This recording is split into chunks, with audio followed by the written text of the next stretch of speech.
Internet leads suck. Marketing leads are garbage. Google leads, they just ghost you. Have you ever thought these things to yourself or maybe heard other companies talk about this? Well, there's something interesting going on here, and that's what I want to talk about in today's video. Hey, if you don't know me, I'm Spencer Powell, the CEO over at BuilderFunnel, and our marketing agency has helped our clients generate well over $150 million of sales in both remodeling and custom home projects. This channel, BuilderFunnel TV, is where we share strategies and tactics, things that have worked for us, in hopes that they work for you as well. All right, so let's get into this. This whole topic of marketing leads suck, or internet leads are garbage, or Google leads are terrible. What's going on here? Well, let's back up and talk about, why that's happening. And it's really in contrast to something else. So we'll kind of talk about that. But then what I want to show you as we kind of work our way through this topic is how you can actually counteract that and turn internet leads, Google leads, insert whatever you want as garbage and actually turn those into referral type leads. And so let's break it down. Normally, you're getting referral leads. As a remodeler or custom builder, that usually makes up a large percentage of your revenue and your lead source. And so those leads are served up on a silver platter, right? Customer A, they had a great experience with you, so they tell their friend. Customer B, they come and talk to you and they're like, hey, I heard you're the one to do my kitchen project. Like, customer A had a great experience. And so when they're coming to you, there's something already built in. And it's trust, right? They trust customer A. And so now customer A vouches for you, so customer B, they trust you already. And maybe not as much as customer A, but you've gone from like 0 to probably 80, right? And the referral type leads always close at a really high rate. They're almost never talking to other companies. You instantly have some rapport already built in. And again, you already have that trust built in. And so when you think about that in marketing, you hear that, build, know, like, and trust. Well, if it's a referral lead, the know, they already got to know you through their friend. Like, you might have to build some of that, but again, you've got somebody that vouched for you, so you got a little ways. And then trust, you've got some trust built in. So a referral lead already has some of that built in when they come to you. And so when you flip that and you go, okay, now I'm going to start doing some marketing. Maybe you start running some Google ads and you get people that are typing in kitchen remodeling Denver. They find an ad for you. They click. They end up on your site. They maybe look at 2 pages and they fill out the contact us form. And now you meet with this person. Think about the context, right? This person doesn't know you. They certainly don't trust you. And because they don't know you, they don't like you yet. And so they're in a more defensive position. And so now you're in an environment where you actually have to build some rapport. You have to show your USP. You have to show why you're unique and different. You have to have some sales skill. You have to have some marketing positioning involved there, doing some heavy lifting for you to actually bring that lead to a close. And so generally you'll see marketing leads close at a lower rate because they don't have all of those referral elements built in. And typically people are weaker on positioning and on their sales skills. And so if you just take a raw internet lead versus a referral lead, it makes sense that you would think that this is a junk lead. It just makes sense because you look at the percentages and you go, they close at a lower rate, or, we get in these meetings and then they just disappear.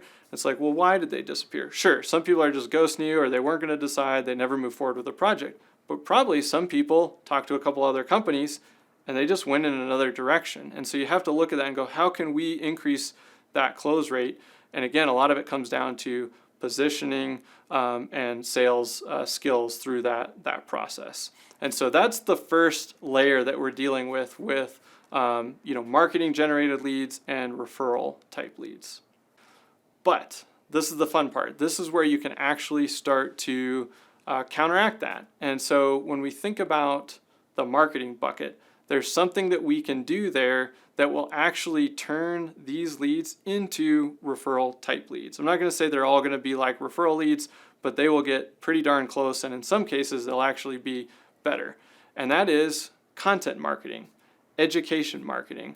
We talk about inbound marketing. And so let's just paint a picture here. Let's walk through a sample scenario, one that happens all the time. So we've got Mary Smith. She is sitting on the couch. She's on her iPad.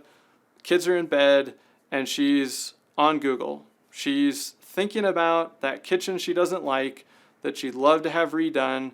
She's thinking about hosting parties, having family over for the holiday meals. And so she's browsing. She's looking at different websites. She's on social media. She's looking for design ideas. She's looking for inspiration. She's probably looking for, what's this going to cost me when I get to this point? How long is it going to take? You know, all of these types of questions, right? Through this process, she lands on your website. We'll just say this is January. I want to paint this picture. So she's in January doing these searches. So she lands on your website. She's browsing around. And so if you've followed us for a while, you know we're big fans of capturing people when they get to your site, even if they're not ready to buy. So let's say on your website you have a design guide. And she clicks on it and she has to fill out her name and email to get that guide.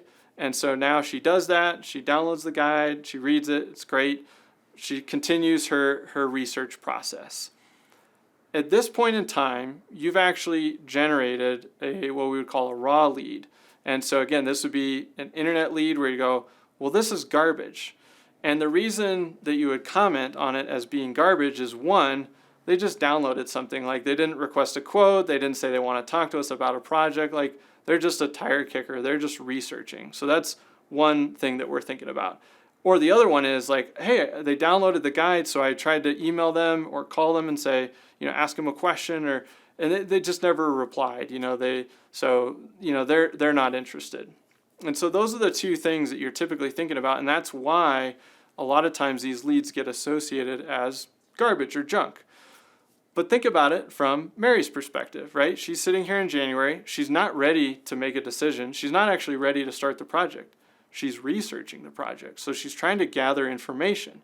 And so, again, if we just say, okay, she's got your guide, and now if we layer in this education-based content marketing approach, recognizing that Mary's probably not going to want to talk to any companies for 6 or 9 months. She's just not there yet.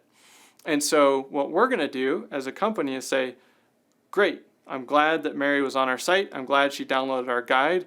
Now we have an opportunity to start a relationship with Mary. And it's going to be a one-sided relationship where we're sending her valuable information.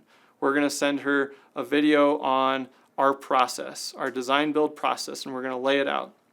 Then we're going to send her the next week or a couple weeks later a blog post with some kitchen design ideas. And then a few weeks later, we'll send her a video on the latest trends going on with not only kitchen design, but function and some of the latest technology. And we're going to continue to do this every 1, 2, 3, 4 weeks. We're going to send her a video, send her a blog post, send her something educational that's adding value. And what starts to happen over this 9-month period that Mary is researching is that she keeps seeing your company. She keeps seeing, hopefully, your face if you're doing video. She's getting to know you, even though you really don't know anything about Mary other than you probably know her first name, her last name, and her email because she downloaded this guide on your website.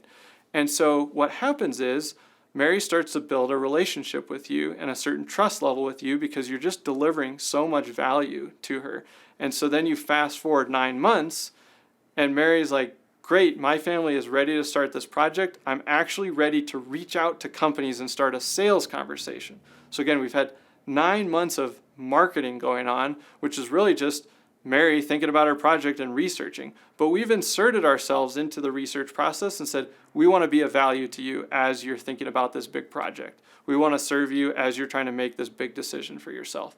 So then 9 months later, she goes, well, definitely calling this company. They've been sending me all of this great information. I feel like I know them. I've gotten to see some of their projects. I've seen some of their team members on social media. I've gotten all this educational material.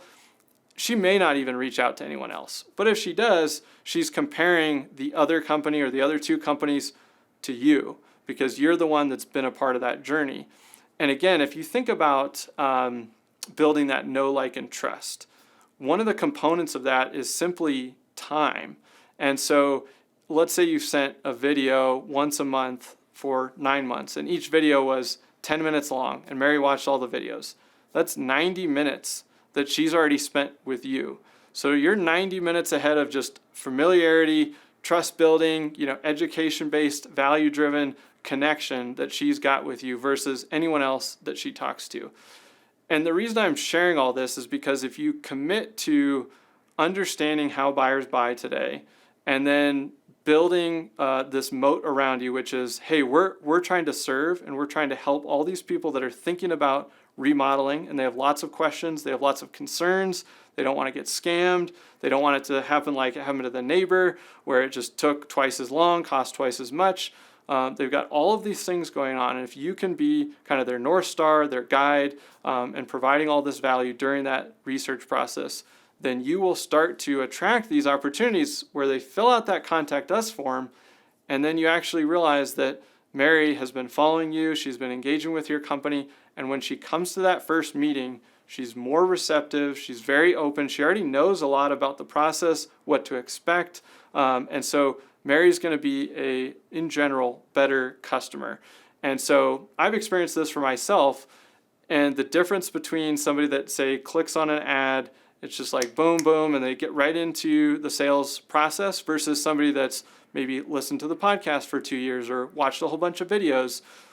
They already know you. And so that conversation, usually the sales cycle is a lot shorter, a lot faster. It's a lot easier. It's just an open dialogue, and it's like, great, what are next steps? Let's get rolling.